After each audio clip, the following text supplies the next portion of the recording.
అదే రేవుపాటి గురించి నేను వచ్చినాయి అన్ని పేపర్లో కొన్ని నేను కూడా ఉన్నానని నేను అలాగే ఉన్నానని వచ్చింది కదా. నేను ఆల్రెడీ నేను ఎక్స్ప్లెయిన్ చేసిన అన్ని పేపర్లో రావడం జరిగింది.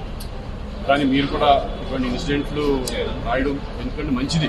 ఎందుకంటే పబ్లిక్ అవేర్నెస్ సొసైటీ వాక్ నుంచి మీరు హైలైట్ చేసి వస్తే ఉన్న యూత్ డెఫినెట్గా దాన్ని చూసి నేర్చుకుంటారు. సో ఒకటి ఏంటంటే నేను మీ ద్వారా నేను అనేది ఫేక్ న్యూస్ మాత్రం ఒక పర్సన్ మీద రాయొద్దని నేను రిక్వెస్ట్ చేస్తున్నాను. తెలుసుకొని నిజంగా ఉందంటే నిజం రాయండి, లేదంటే లేదంటే కానీ ఎలా వెళ్ళాలి. ఒకవేళ నిజంగా ఇంకా చేసినా ఇంకా రాస్తున్నారు అనుకోండి, చాలిస్తే కోర్టు కానీ లేకపోతే నేను కేసు ఫైల్ చేయడం